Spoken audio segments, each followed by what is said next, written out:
I'm Kelly Siegel, and this is Harder Than Life, a podcast about self-love, self-awareness, business, and health. We tell outrageous stories and boil everything down to simple, practical advice you can start using today. Let's get living. All right, welcome to the Harder Than Life podcast. I'm your host, Kelly Siegel. I don't have a human on today. He is a rocket ship headed straight for stardom. He is a mythical creature with his accomplishments. Since entering the personal development space a short 2 years ago, he's amassed nearly 4 million downloads on his podcast, has over 120,000 followers on Instagram, and is keynoted worldwide and got engaged to the woman of his dreams. He is performance coach, global keynote speaker by day, but a real superfly guy, and I'm honored to call him my friend, Craig the Game Siegel. Now that's an introduction. My goodness, you just set the bar.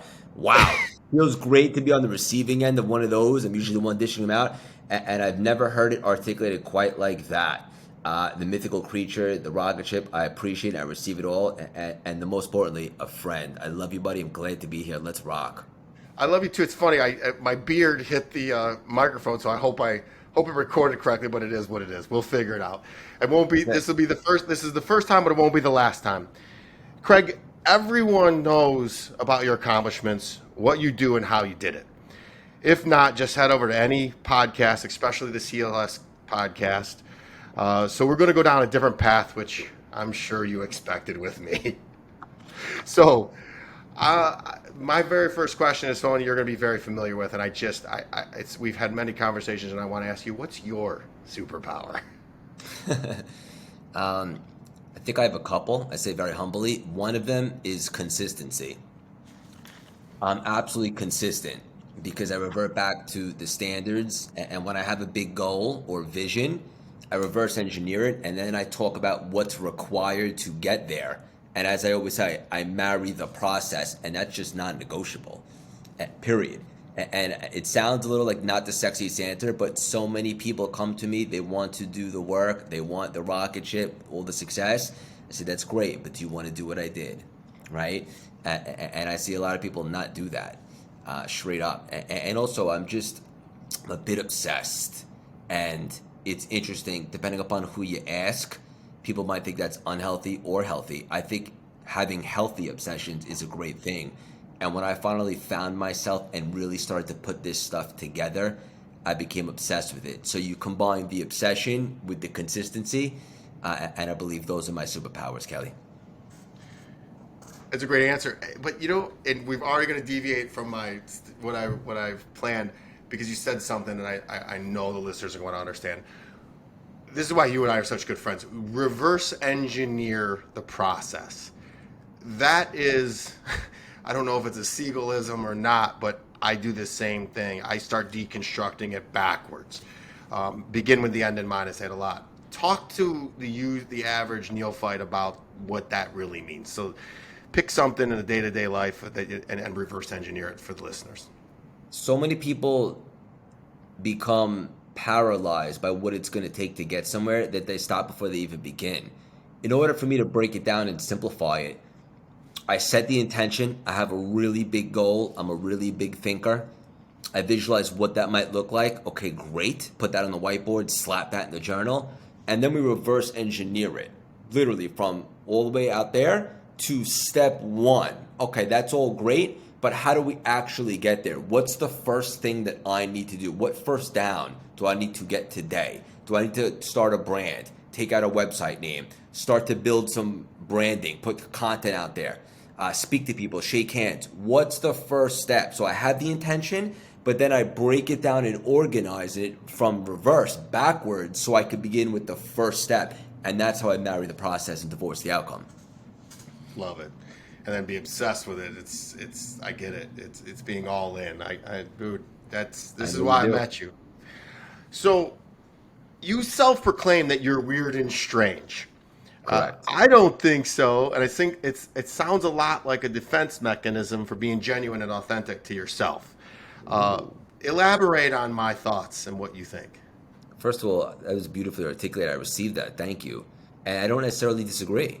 I think what I mean by weird and strange is I have a weird vocabulary. I get these catchphrases, right? I'll refer to my haircut as a hairpiece.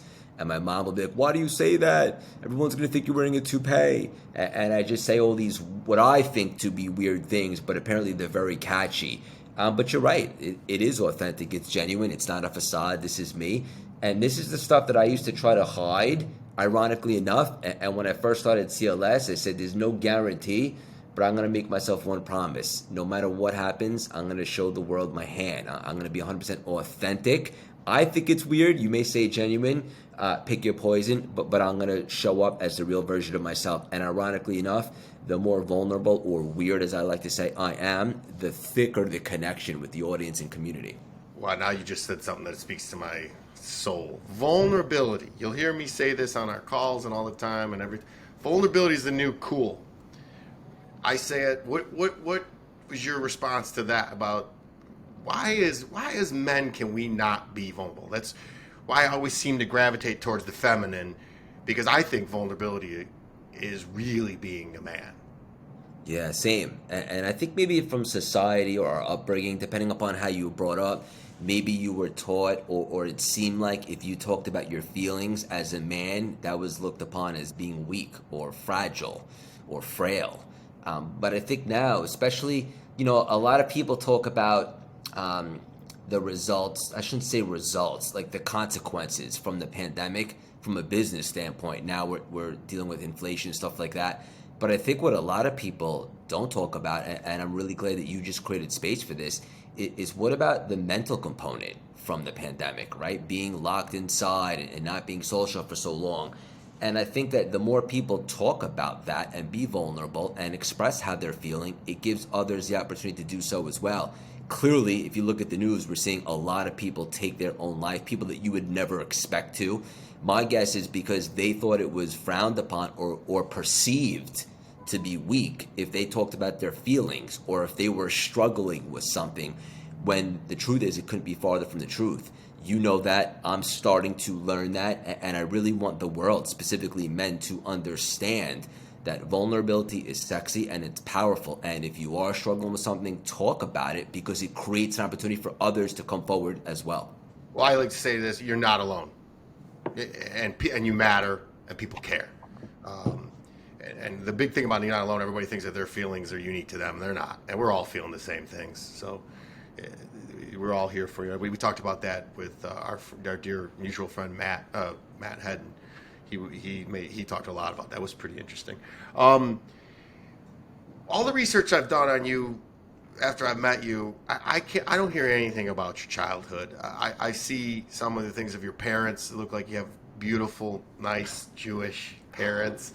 And talk about your upbringing a little bit. You shy away from it. You always started at the pandemic and 2020 and being on Wall Street. But tell me about what it was like being, you're the little Siegel now, but let's talk about little Siegel. Yeah. I was never really 100% motivated. I knew I was here for a bigger reason. I was never able to put it together. I like to play sports. I wasn't the most athletic. I always loved movies. I was considered a popular kid in school, although the friends that I gravitated towards, I look back now, and nothing personal, it just is what it is. I don't have anything really in common with them, but at the time, I think maybe I was trying to fit in. I never got in that much trouble, I never got arrested, anything like that. Suspended from school once or twice, but no big deal. But ultimately, just unfulfilled. And then I went to college. And I had fun. And the thing about college was, it's interesting because I just wrote a chapter in my book about education. And does education mean college? Not necessarily. I think college was great for me because of what I learned as a man, right? Responsibility, being on your own, independence, and all that stuff. But I didn't learn a whole lot about what I want to do with my life. So after I graduated and I got to Wall Street and I found personal development, that's like when I was really born, I feel like. And also I had all those trials and tribulations throughout that season until I put it all together in the pandemic. But up until that, it was pretty normal, pretty standard. Like I come from a very close family. My brother, my only sibling, is my best friend in the world. My parents are the cutest couple ever. They just celebrated their 50th wedding anniversary. They must be doing something right. I'd love to know the secret. And that's pretty much just it. Nothing too exciting until after college. Everything changed. Wow, I just got to take a second out and say I'm sure that your mom listens to your podcast and whatnot. Mr. and Mrs. Siegel, 50 years, congratulations. Well, wait, Unbelievable. Mazel tov. Unbelievable. That's an accomplishment. I love to hear about love. As a matter of fact, I think I put a post on this that my word for this year is love. I just it's from our other mutual friend Danielle. Her book was phenomenal. Just everything is better with love. So, Amen. the other thing that we've never talked about. What was your specific job on Wall Street? What were you doing? So at first I was a stockbroker, and it was fun until it wasn't. Very unpredictable, a lot of stress, a lot of things out of your control. And then that stopped becoming fun, and I was really stressed out. And so I pivoted from being a stockbroker, and I started my own company. Essentially, we're providing capital, high interest loans to businesses all across the country. And although that one was a lot less stressful, I was definitely not exactly making a major contribution to society. And that's when I really got into a dark place, and I just felt really unhappy and really like I was underachieving. So to answer your question in a nutshell, first thing was stocks, and the second was working capital, both in the finance sectors. So talking about a pivot, so you almost had to switch into something new when the pandemic hit. That it just stopped. I mean that it's like everything happens for you, not to you. That thank God it happened because the world has Craig Siegel now. Well, thank you for saying that, brother. And look, that industry's back up and running, so it's not like I could have just waited it out. But for me, I had been so unhappy for so long. I didn't love myself for a very long time, which is really deep. I don't think I've ever publicly said that. And I was always searching for something more. I just didn't know what it was. I felt stuck. And I say felt because I don't like to say I was stuck, because the truth is I could have made a tough choice to reevaluate. But then I found running, or did running find me? Not sure. Tune into the book, The Reinvention Moment, to find out. But anyway, I loved running because it gave me an opportunity to prove to myself that I wasn't a fraud, that I am ballsy, that I am courageous, that I can do something pretty epic. And then I started to gain my confidence back, and running was great for me. And I think all that led to starting CLS in the pandemic. But ultimately, when that lockdown happened, I saw everybody doing the same thing, Netflix and day drink. And I just said, I don't know when I'm going to ever have this choice again. As you can imagine, being in Manhattan, being a business owner, it's go, go, go. And so I made the most of that opportunity. And when I became available and I had that spiritual moment, ideas began to percolate pretty quickly. And then ultimately I took uncomfortable action, and I ran with it, and I never looked back. So I want to talk about, I want to say that one more time. The name of the book's Reinvention Formula. So congratulations on that. And of course, like everything you do it fast and you do it right. So I'm excited to read that. It'll be a eye catcher, a real page turner. And I'm stoked, man. I'm happy for you. I love to see good things happen to good people. I like to see good things happen to everybody. Sometimes people don't make themselves available for it. So I should have asked this question when we were talking about love, but I want to really deep dive into love. And this is what we were talking about in our meeting earlier, was describe love to me and what it means to you. Wow. Now we're getting real deep.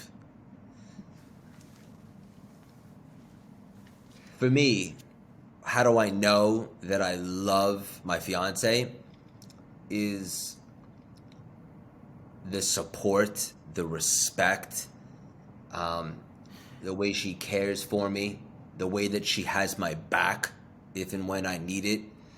Obviously, being physically attracted to someone is very important, because sex, let's not make it taboo. It's a big part of life, but it's certainly not everything. It's the way our souls connect. It's the way we giggle and we laugh. And literally, like, we miss this is like really corny, so spoiler, and I never said this, like, when we're not together and we come back, like, after a day, like, we missed each other. Like I hope that never goes away. And I'll do everything in my power to date my fiance and to keep it fresh. And I love her. But I love other things too, right? Like, obviously I love my family. I love CLS. I love the community that we're building, the family. I genuinely like it has a piece of my heart and my soul. So what does love mean to me? Something that I would do anything for, and I absolutely care about. And I know people say I love you like very often, so it's hard to believe like when it's honest and not. Especially in social media, you might just comment I love you, but these are things that are very important to me, and things that I would never want to live without, and that I respect, and I'm behind. And for me, I think that's how I articulate love. How about you? First of all, I think that the reason why Alessia loves you is your fresh hair piece, and you love you love her for her amazing dance moves. 100%. But I love, and use no pun intended, how you just read my mind. My next question was, it was specifically about how you love yourself, and then the next question was, how did Alessia change that view? So, for those of you who haven't seen, is Craig literally was an open book and put his heart on his sleeve and showed had his parents and her parents in on the proposal. It is the sweetest thing I've ever seen. And honestly, I'm going to throw this out there again. I'm ordained. I want to marry you guys. I think you would die laughing. I said that on Sandy's podcast. I've done it before. There's no higher honor. And I think that you guys exude love. I think you're following in good footsteps of your parents and her parents. And it would be no higher honor, no pressure. I am Jewish, so I can take care of it any which way you want. Just putting that out there. Wow. Yeah, right? Dude, you're not getting rid of me. We're married now. There's Siegel I would in never the want house. to. You're stuck with me for life, and both of us are just getting warmed up. Yeah, it's funny. We do have to say how we met each other. There is no real relation. I think we're brothers from another mother. I can't wait to meet your mother. I'm sure she's one of those amazing Jewish ladies that just feed you food and Forget laugh about and luck. And it reminds me of my grandmother, who's one of the best ladies I've ever seen. And you couldn't just show up and say hi. You had to sit down and have a meal and tell Forget about about it. life. And there were no one-word answers, which is something I teach my daughter to this day. When you meet her, she'll carry a full conversation with her. She's 13 years old. He'll carry a full conversation with you like no most adults won't do. So Ramdas said, "Love everyone and tell the truth." I have that quote on my wall, in my bathroom. So I look at it every morning. And if you read any of these Buddhist monk or any Buddhist things, they talk about how you should love everything, how you look, and you love the fact that we're on the internet right now, and you love that we have this microphone. You love that that we're able to connect. 3 months ago we didn't know each other, and and then every month I get to see you. I love that there's an airplane that's going to take me to see you. I love that I have a beautiful suite at Times Square. I love it just talks about loving everything. When I wake up in the morning, I say gratitude for the things that I love, and it's simple things. So love to me you nailed it. It's something you die for. Um, Do anything and for it. I would die to live the way I live now, and loving yourself And you by know that because you respect. have contrast. Contrast. I've been saying that a lot lately.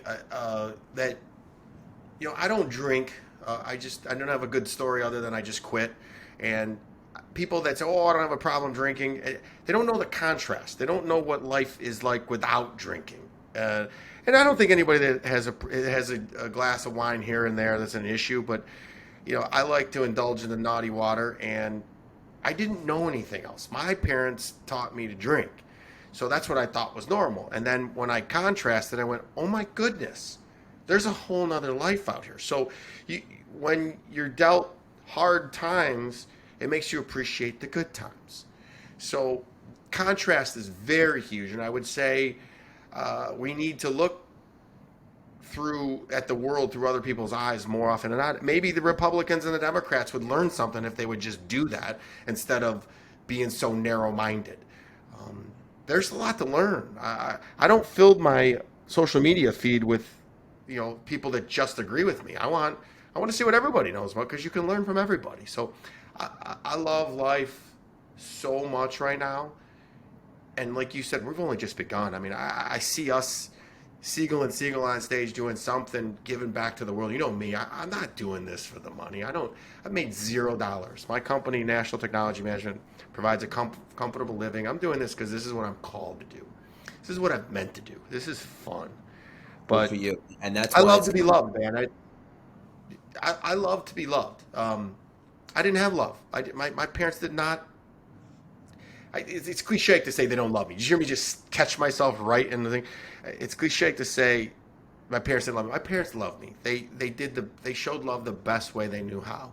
It wasn't what I needed. It wasn't what I wanted, but they did their best, and I've forgiven them for their shortcomings. And it's time to move on because the things that they did give me gave me that ridiculous grit to succeed. And what did you call it? The consistency and obsession to succeed. Yeah, I combine those and I call it the maniacal drive. But I wasn't sure if I should use the word maniacal. But yes, the consistency and the obsession. I call it evil intention.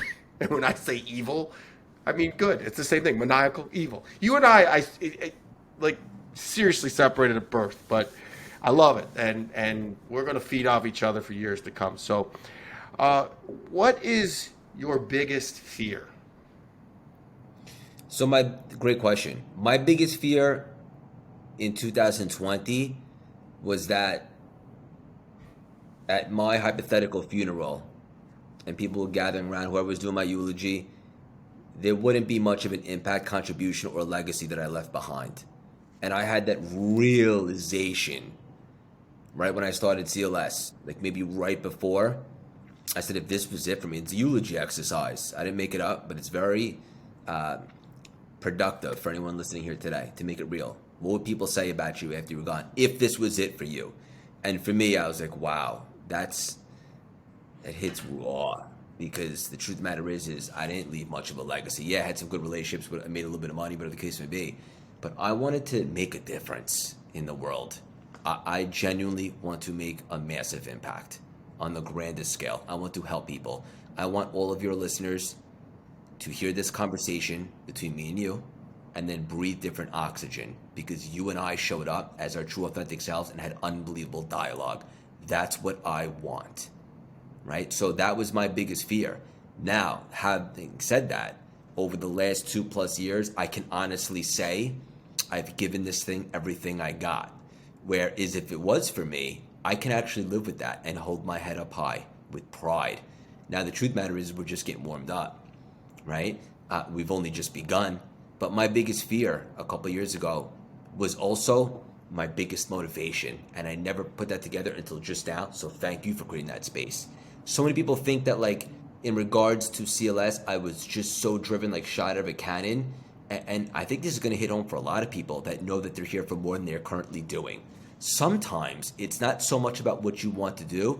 Maybe it's enough that you just don't want to go back and you don't want to just exist anymore. You want to be alive, whatever that looks like for you. And so that was it for me. And so now that I'm on that path, I really don't fear anything. I mean, even when I got hit by a car, when I looked to the right and I saw the thing about to hit me and I knew I wasn't getting out of it, for some reason, I wasn't scared. It was more just like strategy, Eric. How do we minimize this? So I'm not really sure. I don't have an answer for you right now what my biggest fear is because I think I solved it when I finally found my calling and fulfilled my assignment. So I don't really fear much right now, if I'm being honest. I had to take notes on that answer because it would. I just got to tell you, you're amazing. I love you, man. It's so many things that are hit home. I got to deviate again from my questions, and I hate. It bothers me that we only say nice things about people at their funeral. Why can't we say it every day? So, I used to say to people, and I tell everybody when I was a partier and life of the party and a drinker, I used to say, "Hey, don't eulogize me. I want everybody to come up and say, remember the stupid shit that Kelly said or did."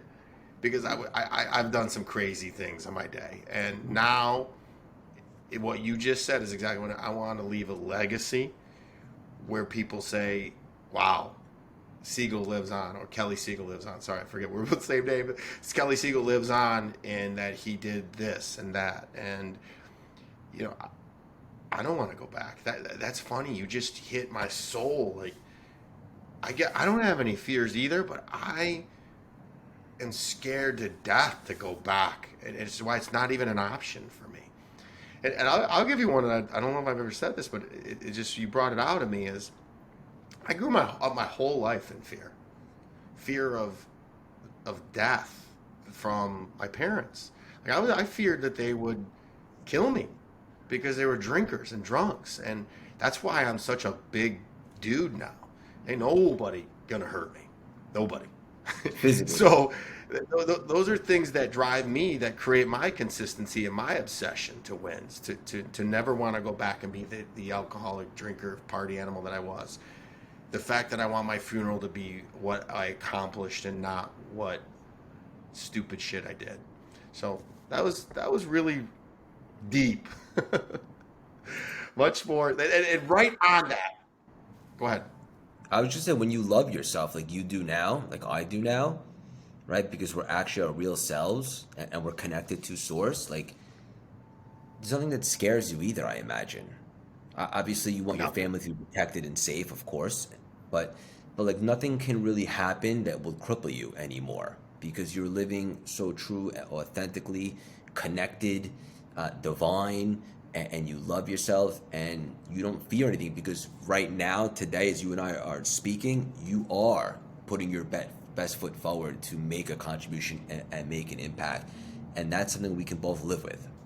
Well, I've been through hell and back again, so I'm very confident in my ability to maneuver through troubled waters.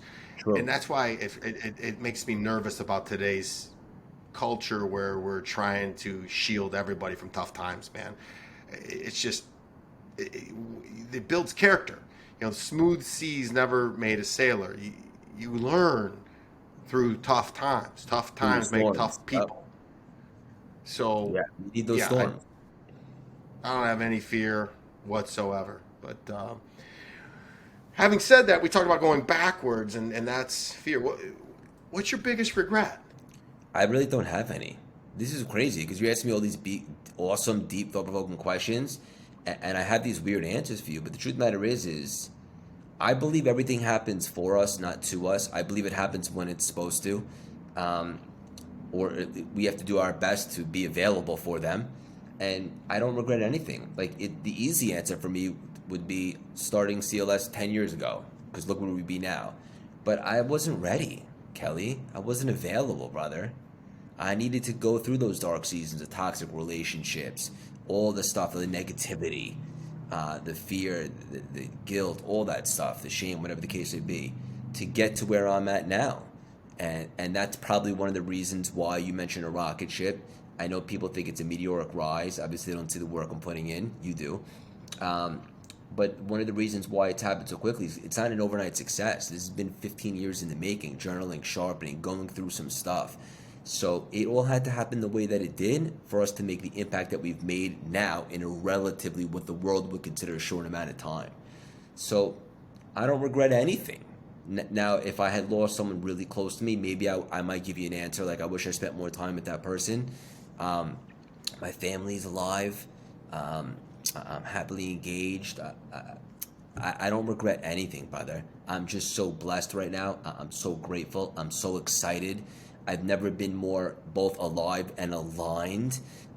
And I don't regret anything because I know that everything that I've been through has shaped me and created this version of me, which is now the guy that's able to make the impact that he's making.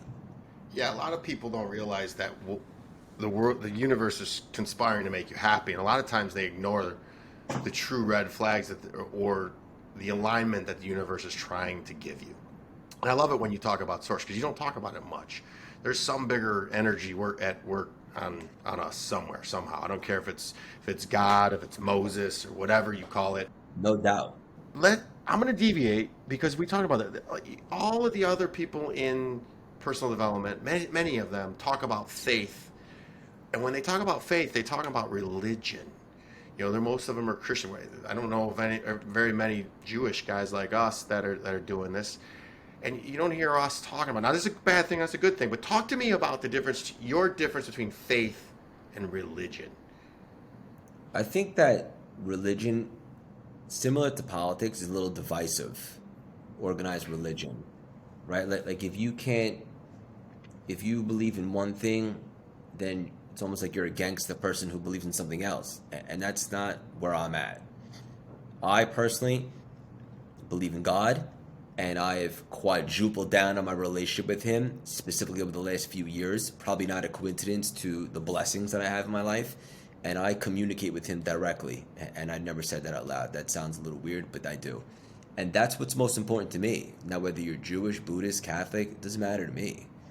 My thing is God. I also like the universe, the quantum, all that stuff. I believe they're intertwined to an extent. But for me, having faith is having a belief in something a little bit bigger than just this 5'7.5" sexy vessel that you're speaking to, right? Something bigger that can protect me from getting hit by a speeding car, right? Something that can get you out of the road that you were going down to where you're at today. And I think if you can tap into that, you'll never be crippled. You'll never be totally out of the fight if you just maintain faith. Now, some people might call it hope, whatever the case may be, but just to believe in something much bigger than us that we can always reach out to. I would suggest doing it every single day, specifically when times are great, not only when times are troubling. When it comes to religion, I just think that depending upon what you practice, it's a little bit more divisive. So for me, I believe in God, and that's my thing. Not only are you a beautiful vessel, you're a beautiful mind, and you've only just tapped the source, man. You're well in your stride, but man, you got big things coming your way. And I'm not just saying that because I love you, but there's untapped potential, and I'm going to challenge you for as long as I know you to keep pushing harder. This is going to be a funny question, and I think I know the answer, but I got to ask it. What gets you down? Negativity, bad vibes. I'm so selective now with my energy. Someone called me a week ago, someone that I grew up with, that I used to be probably I would consider best friends with, and I just stopped talking to him a couple of years back when I started CLS because for some reason, whenever I'd be around this particular cat, I found myself in a lowered frequency, and I didn't like the way I felt. So he just called me. I don't even know what he wants, but I didn't take the call. I imagine if it was super important, he would have left a voicemail or shot me a text. I'm just not available for that. What gets me down is anything negative. And I'm a little bit delusionally optimistic. I live in this bubble of serenity, this CLS bubble. And it's funny, sometimes my brother will ask me something that's going on in the world, and I'd be like, to be honest with you, I don't even know that. He's like, what the hell's wrong with you? I'm like, I am in a bubble of serenity inside the CLS thing, and that's my choice. I'm delusionally optimistic. I'm all in. I don't even know some of the things that are going on. Oftentimes, I would say 9 out of 10, you turn on the news, it's usually negative. So I just try to ground myself and stay in this state, this frequency, be a vibrational match of abundance and so forth. What brings me down is anyone or anything that's negative. I'm just not available for it. And I know it's difficult because it means severing relationships and so forth. That's okay with me. I don't believe anyone has a hall pass unless they're your direct family, right? Like your daughter ain't getting rid of you. But and not that you would ever want to, but people are in your life for a season and a reason. And I finally accepted that about a year or two ago. And not only have I accepted it, but I've embraced it and I've doubled down on it. And so if you're not on my frequency, that's okay. I'm not right, you're not wrong. We're just growing apart. And so to circle back and land the plane with what gets me down is anybody that's not positive. And that's that. How many times, walk me through, because that happens all the time, and we can't just take your proverbial ball and run and go home. What do you do? Walk me through, let's just say I call you and I'm, Craig, this, and I'm all victim and negative and an energy vampire on you. How many times, walk me through how does Craig respond? Because you don't just, I'm not available, I walk away. Because all too often, I just had this conversation with my daughter about it. She said, Dad, how do I know?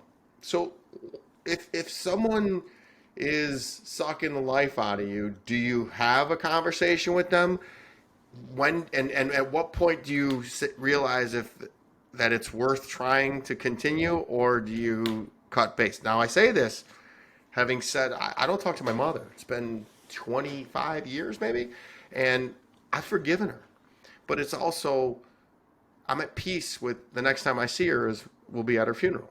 And it might be controversial. I've been through lots and lots of therapy, and I'm good with that. I've made peace with it. She got me here. I just they're the type of people, my mother, my stepfather, that every single time you're around them, they're energy vampires and they suck the life out of you. And just because they're my family, my parents, my mother, my stepfather, I don't need them around me. I've tried. I've had many conversations. This is what I'm comfortable with. This is what I'm not comfortable with. And then I reached a point where it's like, okay, I'm done. And I just don't reach out to them, and they didn't reach out to me, which they're missing out on a beautiful young lady, my daughter, and it's a travesty. But even if they did reach out, I'm done. So talk to me about your process when negativity comes to your knocking on the door. I don't face reality, I create reality. And what I mean by that is like, if I'm on a coaching call with one of my clients or in the community or a friend that's in my life and they're having a bad day, I'm not gonna be like, all right, goodbye. Let me know when you're positive, because that's not right. We all have our moments. I lean on people too. But if there's someone that has a reputation in my mind of somehow being able to lower my state often, more than I would like, then I have to make some difficult decisions if I want to maintain relations with that cat. And I'm just very selective, right? So if someone is having an off day or an off moment, then that's okay. That's part of life, right? But I don't want to be around someone that's a complete downer either, even if they are close to me. It's soul-sucking and it's draining, right? Like, even worse than being physically tired after a marathon is being emotionally drained. Now, there's certain situations where you have to make sacrifices, right? Like, I speak to my dad almost every day. He's my best friend in the world. He's battling cancer. Sometimes he's not positive, but he calls me for me to elevate him. And I love that job. And that's my responsibility. And I own that. And I hope I could do it forever, right? I know that's not the case, because no one lives forever, at least in this physical experience. But that's different. That's my choice. I love my dad so much, and that's just what it is. But if it's a friend or someone that, like, when I speak to them, Kelly, like, I don't, just the very, seeing their caller ID on my phone, like, makes me feel some type of way. Then I have to ask myself, like, is it me? Did I make some sort of perception about this person? Or have I given this person a lot of attempts, and when I speak to them, I just feel drained after? And if I'm honest with myself, that's the case, then I'm separating myself from them. So I don't think there's a formula. I think it's a case by case for that. I love how you started that. What did you say? Face reality, you create reality. Yeah. That's beautiful. Yeah, I send a lot of people that suck the life out of me. I put them in the end of my meditation. I send them positive vibes daily. It's amazing how really hitting adversity with love and positivity, how it changes your outlook on it, and you have a lot more compassion for them. Having said that, I heard that your dad has cancer, and I'm going to add him to my positivity meditation, and I hope cancer sucks, man. I hate cancer, and sorry to hear that. I will add him into my what's your dad's first name? Donald. Love it. I will add him to my positivity vibrations. I send him out every morning. He'll feel it. Hopefully. Thank you, brother. What makes you get out of bed in the morning, my friend? This at 4:30 in the morning, by the way. This right here, what we're doing right now, this isn't work to me. I love this stuff. People ask me all the time, what the hell are you on? I get it. It's crazy. But I also spent a very good portion of my life, maybe 35 years to be exact, of trying to find what that is, my calling, feeling alive, feeling aligned, or as you would say, being the life of the party without having to have a cocktail. I love this stuff, Kelly. I can't imagine, I'm not saying it's impossible, but I can't imagine getting burnt out by doing something that you love.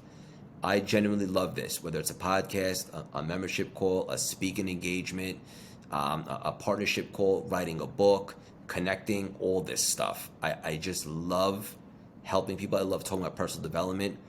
I love building a life with my fiance. I love joking around with her.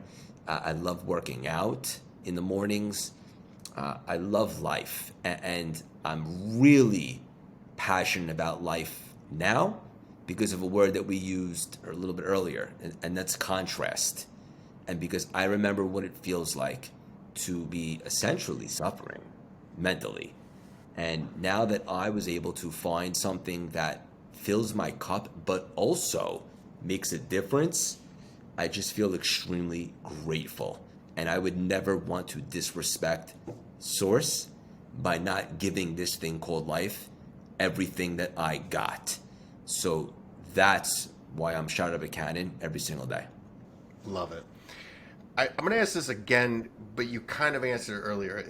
If you were offered a mulligan in life, what would you do over? We kind of talked a little bit about regret, but is there one thing that you would do over? My uncle said to me, don't you wish you would have quit drinking earlier? I'm like, no. Everything happened the way it was supposed to. Is there anything that you would do over? No. And you know what? No is a complete sentence.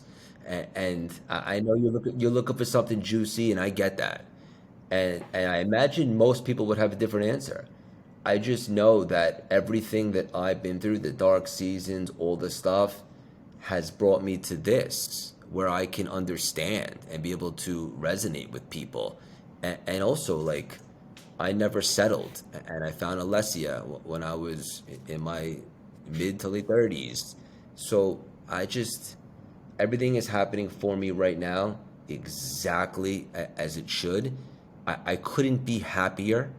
I'm so excited for what's to come. But because I'm so happy and so fulfilled now, I couldn't imagine changing anything that would have changed course. So I'm grateful, and I love all the stuff that's been on my journey, even the not so pretty stuff. I didn't expect another answer. Everything has shaped you into who you are. If you go back and I change imagine one you feel thing, the same. I absolutely. I went, I went to jail for selling drugs in college. So, it's easy to go back and go, I wouldn't want to do it. No, you know what? I met some amazing people in there. Learned some good lessons, and know that I never want to go back. Now, I've had it expunged. So if anybody looks me up, it's gone. I have a clean record, but I wouldn't take it back, man. I'll tell you what, I got thrown out of my fraternity, thrown out of college. Um, my family everybody turned their back on me. And what do? Sat there and said, I'll take it all, because I did it. And a newsflash. I took accountability for it. Hey, I was selling drugs. I did. I didn't, it got caught up. It's silly, stupid, but no, I wouldn't take anything back. That experience, I was facing 60 years. I ended up I got sentenced to a year. I was facing 60. That's stress. No, I wouldn't do anything over. All right, we're nearing the end, and I got a couple of questions I just absolutely have to ask you that are just fantastic ones that I want to know the answer. Harder than life, baby. Love it, love it. Yeah, that's right, true. That's why it's all named Hard Life. Tell us something that you believe that almost nobody agrees with you on. Wow. We're all individually here for a specific reason. And the purpose of life is to find out and identify what that is, and then step into that. And I mean, everybody is here for a specific reason. I think most people probably don't identify it. And then you find the people that are extraordinary, right? Michael Jordan, Tom Brady, Kelly Siegel, Craig and Siegel. those cats, where they make it look so effortlessly. And I think that we're all here for a reason. And I think we should never, ever stop trying to find what that is, even if it takes us till we're 90 years old, and keep searching for what really our assignment is, and then raise our hand and take that call to action. I love it. I love it. If you could have dinner with one person alive or dead, who would it be and why? But besides you, We're having dinner. okay. We'll be there. Um, Arnold Schwarzenegger. Why? You didn't see that coming. No. Yeah. Why? Yeah, why? Um, I know he's probably a controversial cat, and I don't agree with everything he's done, but he was a big inspiration for me when I was growing up. First of all, I used to love the working out, the bodybuilding stuff. I was never a bodybuilder, but I just loved the guy's vision. He came from Austria. He had a huge chess plan, 10 moves ahead. He wanted to become the most well-known bodybuilder so he can then leverage that, become the highest paid actor, and then go into politics and real estate and all that stuff, step by step by step. And he was the best in everything that he did. And also, I just gravitated towards him. I liked him. He didn't have it easy, but he made no excuses. And when I was growing up in the 80s, well, I guess 90s, but Arnold was the guy, He was the guy in all the movies and stuff. And he's still going. And that's the Remember, he first thing couldn't that comes to speak my head. very well either. He couldn't speak very well either. So that he overcame a lot. They told him that he would never get movie roles because of his accent. And then he got the movie roles because of his accent. Talk about a paradigm shift. Well, I read an article in Muscle and Fitness or one of these magazines years ago where whatever he didn't like about his body, he would show. Like if he didn't like his calves, he would make sure that he would cut his shorts short enough so that his calves would show. Or if it was his legs or whatever he would do, he would just lean into it. So, but I would imagine one of the questions I'd have to ask him is, how do you end up hooking up with the housekeeper, man? Come on. It's like, dude, you're smart. We're men. We're going to slip up. It happens. I get it. All right, we're That's getting why I close to the said end. I don't agree with everything he does, but that's the first thing that came to mind, just being honest. But we're humans and Yeah. we're flawed. So I love that we could laugh about it. Hopefully he would laugh about it. I mean, it's probably caused a lot of headache in his life, but I'm sure. hey, if he's like who we think he is, he would own it fully, like winners do. If you could create one law, what would it be and why? It's a great question, Cal. You know, a couple things come to mind. Teach personal development in school. And when I say school, I don't mean college. I mean like elementary school. Like start shaping mindsets when we're a kid. How cool would that be? Right? Imagine your Yeah. daughter in elementary school learning about mindset. It'd be Like great. she's got me, dude. She hears your podcast. She hears the CLS Experience. I say to her, I apologize to her every day. I'm so sorry. I'm your dad. It's like the bar is high. We left Florida, and she's like, Dad, why are you so mad at me? I said, Honey, the bar is high. I'm creating a Yeah. savage. She's going You're to be a doing a great job. trained killer. You know what? I want to stand behind that one because if we did that at an early age, I imagine a lot of the sadness and tragedies that happen later on may be prevented if we learned personal development at an earlier age and it was mandatory. It was by law. So I never been asked that, and I never really gave it too much time to think about. But that's the first thing that comes to mind. That's really good. I like that, Ben, because I'll say this, and it's not new to me. Happiness is an inside-out job, and nowadays these children are everything is how many likes, how many comments, who So says true. what about me, and I literally spend my entire existence. If I walk my daughter who just got home from school, she would tell you, "Man, Dad is it's hard on her," and I explained to her that it doesn't matter what these people think. Um, you got to be you, and you got to love yourself. So. 100%. All right, we're nearing the end. What's the worst piece of advice anybody had ever gave you? Be realistic. Expound for the average Why Joe. would I you know what you why mean. why would you ever want to be realistic? Do you think Steve Jobs, Walt Disney, Jeff Bezos, Kelly Siegel was realistic? No, you got to Hold on a be a second. bit delusional. Who defines realistic? Who says Society. we're? Ooh, I almost just swore on my own podcast. Dude, that's limitations on I ourselves. think being Realistic is realistic is being pessimistic. And sorry to cut you off, but I think you were just about to say limitations. When I think of being realistic, I think of putting a ceiling on what's possible. that you saw. If you, people that could see other things, that's what I did Yeah. too. It's you can't fall off the floor. So why not? Let's just keep ascending and going high. So then that's what it's a race to mediocrity in this microwave mindset of these children nowadays. And when I say they can't fall on the floor, you can't fall any lower than some of these things they're doing. And people are just giving up. And it's like, no, no, no, no, no. Craig Siegel, Kelly Siegel are here to inspire, motivate, and educate on how to live a better life. We,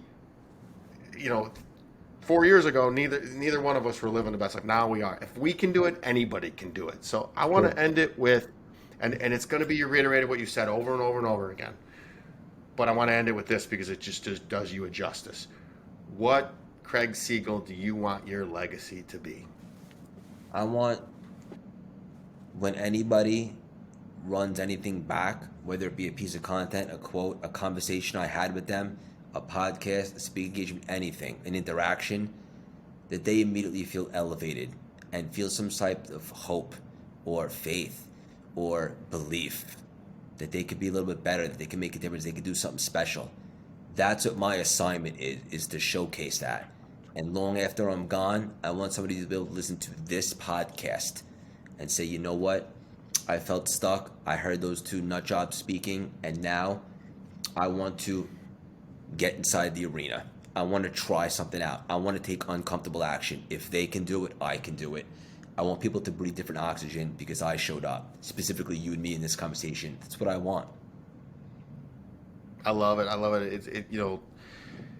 Tony Robbins and Ed Milet always say that the person on your deathbed, if you're aligned with the person you wanted to be and the person who you are, it's the least amount of regret. And that's literally what I want to be. And that's who I am nowadays. And I imagine that's how you're feeling, your complete alignment.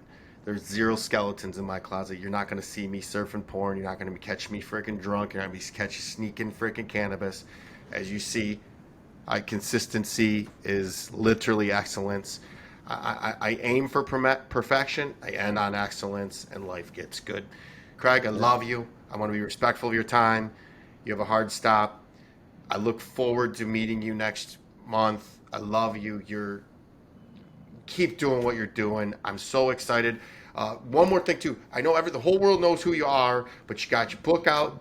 Run through the socials, say the book, and it'll be in the show notes because there will be people that know me that don't know you, and the world just has to have more Siegel in it. The Reinvention Formula, coming to a bookstore near you, probably spring or summer 2023. You can find me on social media at Craig Siegel _CLS. Anywhere you listen to podcasts, the CLS Experience. If you like daily inspirational nuggets, you can join our free texting community. Text 917-634-3796. Text me the word Kelly Siegel so I know it came from this conversation. Bottom line, come say hello. I love to interact. I love to connect. I love to spread positivity. I love to elevate. And I love to learn about you guys. So please come say hello. And if you want to join the community or anything like that, if you're looking for ways on how you could potentially get in our world, cultivatelastingsymphony.com. You dig? Thank you for listening. Please rate and subscribe to Harder Than Life, and let's take this to the next level. Get connected at the links below.